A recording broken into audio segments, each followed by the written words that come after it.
పద్మశ్రీ మందకృష్ణ మాదిగ ఆదేశానుసారం రాష్ట్ర వ్యాప్తంగా ఆయా జిల్లాల్లోని మండల కేంద్రాలను ముట్టడించాలని పిలుపు మేరకు ఈరోజు సిద్దిపేట అర్బన్ మండలంలో పెన్షన్దారులైన వృద్ధులు, వికలాంగులు, వితంతువులు, ఒంటరి మహిళ, బీడీ, గీత, చేనేతదారులతో పెద్ద ఎత్తున ముట్టడించి సిద్దిపేట అర్బన్ ఎంఆర్ఓ గారికి పెన్షన్లను పెంచాలని వినతి పత్రం ఇవ్వడం జరిగింది. ఈ కార్యక్రమంలో మంద కుమార్ మాదిగ, సిద్దిపేట జిల్లా ఇన్ఛార్జి చుంచు రమేష్, సిద్దిపేట అధికార ప్రతినిధి ఈ కార్యక్రమాన్ని ఉద్దేశించి మాట్లాడడం జరిగింది. సీఎం రేవంత్ రెడ్డి ఎలక్షన్ల సమయంలో ఇచ్చిన హామీని నిలబెట్టుకోవాలని మరియు పేద, బడుగు, బలహీన వర్గాలకు వచ్చే పెన్షన్ పెంచాలని, లేని పక్షంలో సీఎం పదవి నుండి వైదొలగాలని మీడియా రూపకంగా తెలియజేస్తూ ఈ నెల 20 తారీఖున గ్రామాల్లోని గ్రామ పంచాయతీల వద్ద నిరసన కార్యక్రమం ఉంటుందని, తర్వాత నెల రోజుల పాటు రిలే నిరాహార దీక్షలు కూడా ఉంటాయని, అప్పటికే సీఎం స్పందించుకుంటే హైదరాబాద్లో పెద్ద ఎత్తున మహాధర్నాను నిర్వహించడం జరుగుతుందని తెలియజేశారు. ఈ కార్యక్రమంలో పెరిక ప్రశాంత్ మాదిగ మరియు గాడ్చేర్పల్లె, బూరుగుపల్లె, పొన్నాల, లింగారెడ్డిపల్లె తదితర వార్డు గ్రామాల పాల్గొన్నారు. ఈరోజు Siddipet head quarter urban MRO ఆఫీసులో మేము ఎంఆర్పిఎస్ ఆధ్వర్యంలో పెద్ద ఎత్తున కూడా ముట్టడి కార్యక్రమాన్ని నిర్వహించడం జరిగింది. ఎందుకు అనంటే ఎలక్షన్లలో సీఎం రేవంత్ రెడ్డి గారు పెన్షన్లు వికలాంగులకు 4,000 రూపాయలు ఇస్తా, ఉన్న పెన్షన్ను 6,000 రూపాయలు చేస్తా అని, వృద్ధులు, వితంతులు, బీడీ, గీత, చేనేత, ఒంటరి మహిళలకు 2,000 రూపాయలు ఉన్న పింఛన్ని 4,000 రూపాయలు చేస్తా అని, పూర్తిగా అంగవైకల్యం కలిగిన వ్యక్తులకు 15,000 రూపాయలు చేస్తా అని చెప్పి హామీ ఇచ్చి ఇప్పటి వరకు కూడా మాట నిలుపుకోకుండా 20 నెలలు గడుస్తున్నప్పటికీ మాట దాడి వేసే ప్రయత్నం చేస్తూ ఈరోజు పెన్షన్దారులను మభ్యపెట్టి ఓట్లు అడిగి అధికారంలోకి రాగానే ఈరోజు మొండి చేయి చూపించడం ఎంతవరకు కరెక్ట్ అని చెప్పి మేము సీఎం రేవంత్ రెడ్డి గారిని నిలదీయడం జరుగుతుంది. మరి ఇదే విషయము గతంలో రాష్ట్రము అప్రపాలై ఉన్నదని చెప్పి మీరేమైనా జీతాలు తీసుకోకుండా ఉంటుర్రా అని చెప్పి చెప్తున్నాం. మరి హెలికాప్టర్లో తిరుగుతుర్రు, అందాల పోటీలు నిర్వహిస్తుర్రు, విద్య విషయంలో వెనుకపోయింది.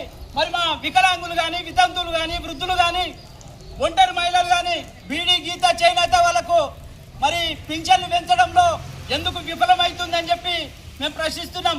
స్థానిక సంస్థల్లో మరి ఈ విషయాన్ని ముందుకు తీసుకుపోయి మీ కాంగ్రెస్ ప్రభుత్వాన్ని స్థానిక సంస్థల్లో కింద పడేసే ప్రయత్నం దాకా మేము వదులుకోమని చెప్పి మేము ఎంఆర్పిఎస్ తరఫున డిమాండ్ చేస్తూ వీళ్లకు వికలాంగులకు రావాల్సినటువంటి రిజర్వేషన్ ఏదైతుందో ఆ రిజర్వేషన్ రూపకంగా స్థానిక ఎలక్షన్లలో వీళ్లకు రిజర్వేషన్లు కల్పించాలని చెప్పి కోరుకుంటూ జై భీమ్, జై మాదిగా, జై మందకృష్ణ మాదిగా. రోజు సిద్దిపేట జిల్లా కేంద్రంలో అర్బన్ తహసీల్దార్ కార్యాలయం ముందు వికలాంగుల పెన్షన్ 6,000 పెంచాలని, చేయుత పెన్షన్దారులకు, వృద్ధులకు, వితంతులకు, ఒంటరి మహిళలకు, చేనేత కార్మికులకు, గీత కార్మికులకు, బీడీ కార్మికులకు అందరికీ 2,000 పెన్షన్ 4,000 పెంచాలని డిమాండ్ చేస్తూ, అదే క్రమంలో కొత్త పెన్షన్లు వెంటనే మంజూరు చేయాలని డిమాండ్ చేస్తూ ఈరోజు తెలంగాణ రాష్ట్ర వ్యాప్తంగా అందులో భాగంగా సిద్దిపేట మండల కేంద్రంలో ఈరోజు ధర్నా కార్యక్రమం, ముట్టడి కార్యక్రమం నిర్వహించడం జరుగుతుంది. మరి ముఖ్యమంత్రి రేవంత్ రెడ్డి గారు ఎన్నికల సందర్భంగా ఆయన ఎన్నికల ప్రచారంలో బహిరంగ సభల్లో మాట్లాడుతూ వికలాంగుల పెన్షన్ 6,000 చేస్తామని చెప్పి, చేయుత పెన్షన్దారులకు 4,000 చేస్తామని చెప్పేసి హామీ ఇచ్చి ఇప్పటికి 20 నెలలు గడుస్తుంది. అంటే 20 నెలలు అంటే మరి వెంటనే హామీ ఇచ్చిన నెలలోనే నెక్స్ట్ మంత్ కనుక ఇస్తే ఇప్పటికి 20 నెలలుగా ఆయన హామీ ఇచ్చిండు. అంటే 20 నెలలకు 2,000 అంటే కనీసం ఒక మనిషికి 40,000 రూపాయలు బాగుతున్నాడు. ఈ 40,000 రూపాయలు మరి ఇవన్నీ ఎడిపోయినాయి అంటే రైతులకు రైతు భరోసా పేరుతోని, రైతులకు రుణమాఫీ పేరుతోని మరి ఈ యొక్క బడ్జెట్ అంతా డైవర్ట్ చేసి మరి వికలాంగులకు మోసం చేయడం జరిగింది, వికలాంగులకు అన్యాయం చేయడం జరిగింది, చేయుత పెన్షన్దారులకు మోసం చేయడం జరిగింది. ముఖ్యంగా ముఖ్యమంత్రి నిర్లక్ష్య వైఖరికి, అంటే వికలాంగుల పైన, చేయుత పెన్షన్దారుల పైన వీళ్ళ నిర్లక్ష్య వైఖరికి నిరసనగా గౌరవ మందకృష్ణ మాదిగ గారి పిలుపు మేరకు, పద్మశ్రీ మందకృష్ణ మాదిగ గారి పిలుపు మేరకు మరి ఈరోజు సెప్టెంబరు 12వ తేదీన ఎంఆర్ఓ ఆఫీసులో దిగ్బంధం చేశాం. తర్వాత సెప్టెంబర్ 20వ తేదీన గ్రామ పంచాయతీ కార్యాలయం ముందు ధర్నాల కార్యక్రమం నిర్వహిస్తాం. ఆ తర్వాత అక్టోబర్ 6 నుండి నవంబర్ 6 వరకు మండల కేంద్రాల్లో జిల్లా కలెక్టర్ కార్యాలయం ముందు మరి రిలే నిరాహార దీక్షలను కొనసాగిస్తాం.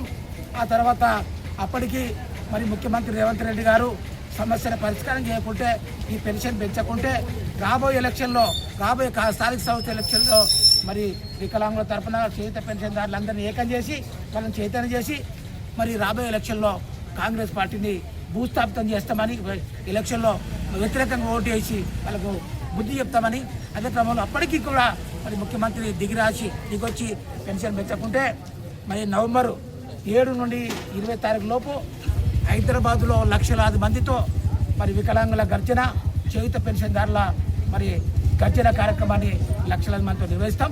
ఆ యొక్క సభకు లక్షలాదిగా కదిలి రావాలని చెప్పి తమ వికలాంగులకు చేయుత పెన్షన్దారులందరికీ